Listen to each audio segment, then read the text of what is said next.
오늘도 이렇게 이른 아침 주님을 사랑하는 마음을 가지고 이 자리에 나오신 여러분들을 환영하고 축복합니다.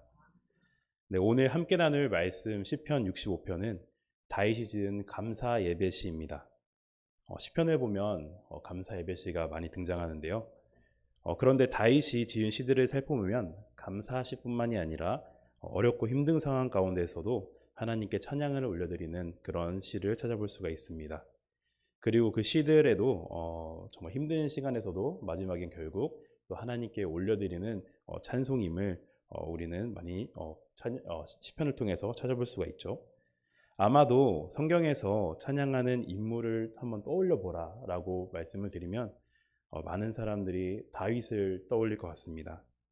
다윗은 늘 자신이 처한 그 상황과 그리고 모든 그 순간들을 가리지 않고 하나님께 찬양을 했던 그런 인물이었습니다. 하나님과 찬양을 멀리 하지 않았던 그런 인물이라고 볼 수 있죠. 오늘 말씀 속에서도 다윗은 하나님을 여전히 찬양합니다. 다윗이 어떤 이유로 하나님께 오늘 감사의 시를 부르는지 구체적으로 보자면 이렇습니다. 1절에서 5절은 하나님께 인생의 죄가를 사해 주시고 구원을 베푸심에 대하여 감사의 찬양을 드리는 내용입니다. 다음으로 6절에서 8절은 하나님께서 권능으로 만물을 지으시고 세상을 유지 보존하심에 대해서 찬양을 드리는 내용입니다. 끝으로 9절에서 13절은 하나님께 인생의 일상생활 속에서 은택을 베푸심에 대하여 감사를 드리는 내용입니다. 64편의 비탄시를 보다가 오늘 말씀을 보니 다윗이 하나님께 정말 감사하지 않을 수가 없을 것 같습니다. 누가 봐도 지금 다윗의 상태가 어떤 것 같습니까? 너무나도 즐거운 상태인 것 같습니다. 하나님으로부터 만족함을 느끼고 그리고 하나님을 향한 즐거움을 토로하고 있는 상황인 것 같죠. 그런데 오늘 65편에 시편 이 시만을 보았거나 아니면 다윗이 승승장구하던 때만을 기억하거나 들은 사람들은 이렇게 말할 것 같습니다. 내가 정말 다윗과 같은 삶을 살고 다윗만큼 하나님께 축복을 받았더라면 나였어도 이렇게 항상 감사의 찬양이 흘러나왔겠다라고 말했을 것입니다. 그런데 이것은 다윗에 대해서 너무 잘 모르는 사람들이 말을 하는 것 같습니다. 이렇게 말을 하는 것 같습니다. 당장 저희가 61편부터 64편까지만 봐도 다윗의 비탄시로 가득했습니다. 다윗의 인생이 늘 평탄하고 풍족하지만은 않았습니다. 다윗도 일반적인 사람들과 다르지 않게 인생의 굴곡을 경험하면서 살아왔던 인물이었죠. 그럼에도 늘 하나님을 찬양할 수 있었던 이유는 찬양의 이유가 감사가 아니라 하나님이었기 때문입니다. 이 말이 무엇이냐면 내가 감사하기 때문에 어떤 이유 때문에 하나님을 찬양하는 것, 감사의 이유가 찬양의 이유가 되는 것이 아니라 그 어떤 상황 속에서도 하나님께서는 찬양받으시기에 마땅하시기에 합당하시기에 다윗은 하나님께 찬양을 올려드렸던 것입니다. 성도 여러분들은 어떨 때 하나님을 찬양하십니까? 여러분들의 찬양의 이유는 무엇입니까? 저는 솔직한 심정으로 말씀을 드리자면 감사할 때만이라도 찬양할 수 있다면 정말 다행이라고 생각합니다. 왜냐하면 사실 감사할 때만이라도 찬양하는 것이 결코 쉬운 일이 아니기 때문입니다. 여러분들께 질문을 드리겠습니다. 감사의 제목이 있다면 자연스럽게 찬양이 흘러나오고 다윗처럼 바지가 내려가는 줄도 모르고 하나님께 찬양을 올려드리나요?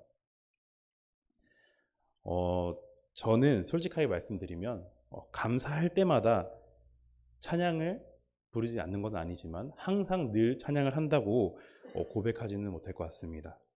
그렇기 때문에 오늘의 설교가 저 또한 다른 때보다도 더 부담스럽고 어렵게 다가왔던 것 같습니다. 생각해보면 감사의 제목이 얼마나 많습니까? 먼저는 하나님을 알고 예배하고 찬양할 수 있다는 것도 너무나 큰 감사입니다. 또 새 하루를 시작할 수 있다는 것, 그리고 건강한 몸을 가지고 있다는 것, 그리고 사랑하는 가족들과 함께 한다는 것, 정말로 하루하루를 살아가면서도 너무나도 감사한 게 너무나도 많은데요.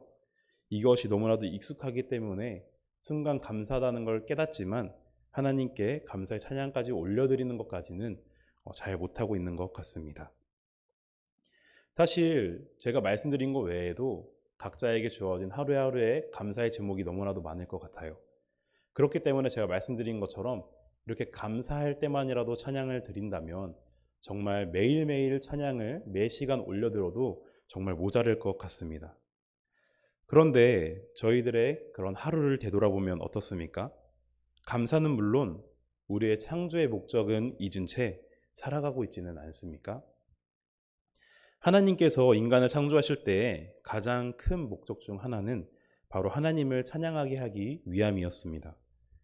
우리의 창조의 목적을 기억하고 다윗처럼 감사의 기쁨, 어떤 다른 부수적인 것들이 하나님을 찬양하는 이유가 되는 것이 아니라 하나님 그 자체가 찬양의 이유가 되는 모든 성도 여러분들이 되시기를 소망합니다. 이렇게 성령의 감동을 입고 우리가 찬양을 하나님께 올려드릴 때 그 찬양에서는 능력이 나타납니다. 다윗의 삶이 어떻게 하나님께 축복받은 삶을 산 것이냐고 묻는다면 그 이유는 다윗이 그 찬양의 능력을 경험하며 살았기 때문입니다. 그 찬양의 능력이란 무엇이냐면 비유하자면 꽃과 같습니다. 꽃은 하나님께서 만드신 자연 가운데 가장 아름다운 것 중 하나라고 말해도 과언이 아닐 것 같습니다. 혹시 여기 계시는 분들 중에서 꽃을 싫어하시는 분들이 계시나요? 아마도 없을 것 같아요. 저는 살면서 꽃을 싫어하는 사람을 본 적은 있는데 그런 사람 특이 케이스였어요. 꽃에 알러지가 있거나 어떤 안 좋은 추억이나 이런 것 때문에 싫어하는 사람은 봤어도 아무 이유 없이 꽃을 싫어하는 사람은 본 적이 없는 것 같습니다. 그 이유는 아무래도 꽃은 아름답고 주는 사람이나 받는 사람이나 혹은 보는 사람이나 다 기분을 좋게 만들기 때문이라고 생각합니다. 그런데 꽃에는 숨겨진 엄청난 능력이 있습니다. 아름다운 색과 형상은 사람의 눈을 즐겁게 하고 또 마음을 감동시킵니다. 그리고 꽃의 향기는 또 코를 즐겁게 하고 그리고 꽃이 가지고 있는 그 꿀은 혀를 즐겁게 하고 또 때로는 몸에 아주 좋은 영양분을 공급해 주기도 합니다. 그야말로 꽃을 이렇게 생각해 보면 하나님이 만드신 창조물 중에 걸작이라고 할 만한 능력을 가지고 있는 것 같습니다. 그런데 찬양의 능력이 이 꽃의 능력과 같다고 할 수 있습니다. 즉 찬양은 꽃처럼 눈에 보이는 것은 아니지만 영적인 아름다움과 그리고 그리스도의 향기와 신앙의 영양분인 달콤한 영적 꿀을 제공하기 때문입니다. 먼저 찬양은 성도를 꽃처럼 아름답게 만듭니다. 찬양을 많이 부르면 부를수록 성령에 감동되어 마음과 영혼이 하나님의 사랑과 은혜 가운데 아주 젖게 됩니다. 실제로 저도 경험해 보았고 여기 계신 많은 성도님들이 경험해 보았을 거라고 생각합니다. 찬양을 부르면 강팍했던 마음이 부드럽게 변화되고 그리고 모난 성격과 생각이 온화하게 변화됩니다. 또한 힘들고 지친 자들에게는 새 힘을 가져다 주기도 하고요. 찬양의 단 한 소절이 사람을 변화시키기도 합니다. 즉 찬양에는 그리스도인으로 아름답게 태어나게 하는 힘과 능력이 있다는 것입니다. 두 번째는 찬양은 그리스도의 향기를 제공합니다. 고린도후서 2장 15절의 말씀을 보면 우리는 구원 얻은 자들에게나 망하는 자들에게나 하나님 앞에서 그리스도의 향기니 라고 말씀을 하고 있습니다. 찬양은 하나님을 믿지 않는 자들에게는 간접적으로 복음을 전할 수 있는 능력을 가지고 있습니다. 그냥 지나가면서 흥얼거렸던 찬양이 혹은 거리나 유튜브에서 나오는 그런 찬양 한 소절이 믿지 않는 자들에게 간접적으로 복음을 전하게 되고 또 주님께로 돌아가게 하는 능력을 가지고 있습니다. 또한 찬양을 부르는 사람들은 그 찬양을 통해 더욱 주님과 긴밀한 교제를 하게 되고 그로 인해서 자신의 몸가짐을 조심하게 되며 선하고 의로운 행동을 하려고 노력하게 됩니다. 때문에 꽃이 좋은 향기로 사람들의 마음을 이끌고 편안하게 해주는 것처럼 찬양은 영적인 향기가 되어 믿지 않은 사람과 그리고 믿는 사람 모두를 하나님 안에서 평안을 누리게 하는 능력을 가지고 있다는 것입니다. 마지막으로 찬양은 영적인 꿀을 제공해 줍니다. 달콤한 꿀이 음식의 맛을 맛있게 하고 알게 하듯이 찬양의 달콤함은 신앙의 참맛을 알아가게 하는 것입니다. 뿐만 아니라 꿀에는 좋은 효능이 있습니다. 꿀에는 각종 비타민도 많이 들어있고요. 그리고 미네랄도 풍부하기 때문에 사람의 몸에 좋은 영향을 주는 음식입니다. 근데 찬양도 이와 같습니다. 찬양은요, 믿음에 필요한 각종 영적 영양분을 풍부하게 함유하고 있어서 성도의 신앙을 건전하고 그리고 강하게 만드는 것입니다. 어떠신가요? 찬양의 기능과 꽃의 그 기능, 그 능력이 정말 비슷하지 않습니까? 찬양은 신앙의 꽃이라고 볼 수 있습니다. 제가 앞서 다윗이 하나님께 축복받은 삶을 살아간 이유는 찬양의 능력을 경험해서 라고 말씀을 드렸는데요. 이제는 어느 정도 공감이 되시나요? 마음과 영혼이 하나님의 사랑과 은혜에 젖어서 아름다운 그리스도인으로 태어나고 또 그리스도의 향기를 내뿜고 그리고 영적 영양분을 풍부하게 흡수하여 건전하고 강한 신앙을 가지고 있는 다윗의 모습을 보면 하나님의 축복을 누리지 말라고 해도 정말 누릴 수밖에 없는 그런 상태일 것 같습니다. 저에게 다윗의 신앙과 그 삶을 한 문장으로 정리해 보아라 라고 누군가 묻는다면 저는 이렇게 답할 것 같습니다. 늘 하나님을 찬양함으로 축복받은 사람이라고 말씀을 드릴 것 같아요. 그러므로 여기 계신 모든 성도 여러분, 여러분은 이처럼 많은 유익과 그리고 은혜를 베푸는 거룩한 찬양을 항상 입에서 떠나지 않게 하시기를 소망합니다. 꽃은 자세히 보면 너무나도 아름답지만 또 한편으로는 초라한 면도 가지고 있습니다. 꽃에 물을 잘 주고 잘 가꾸면 정말 너무나도 아름다운 모습으로 그리고 가장 아름다운 능력을 내뿜을 수 있지만 물을 제때 주지 못하고 잘 가꾸지 못하면 금세 시들어버리고 아름다움은 다 사라져 초라한 모습만 남게 됩니다. 여기 계신 만수교회 모든 성도 여러분들은 아름답고 향기로운 그 신앙의 꽃을 잘 가꾸어서 하나님께 축복받는 성도가 되시기를 바랍니다. 말씀을 정리합니다. 오늘 시편 65편은 다윗의 감사 예배시로서 우리가 하나님께 마땅히 찬양해야 할 이유 3가지를 제시해주고 있습니다.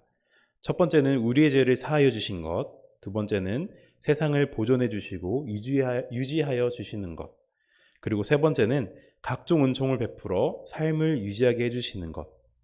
이 3가지입니다. 이 3가지를 모두 합해서 다시 한번 말씀드리면 하나님은 우리의 구원과 삶의 근원이신 분이시기에 하나님 그 자체로 찬양할 이유임을 우리에게 오늘 전해주고 있는 것 같습니다.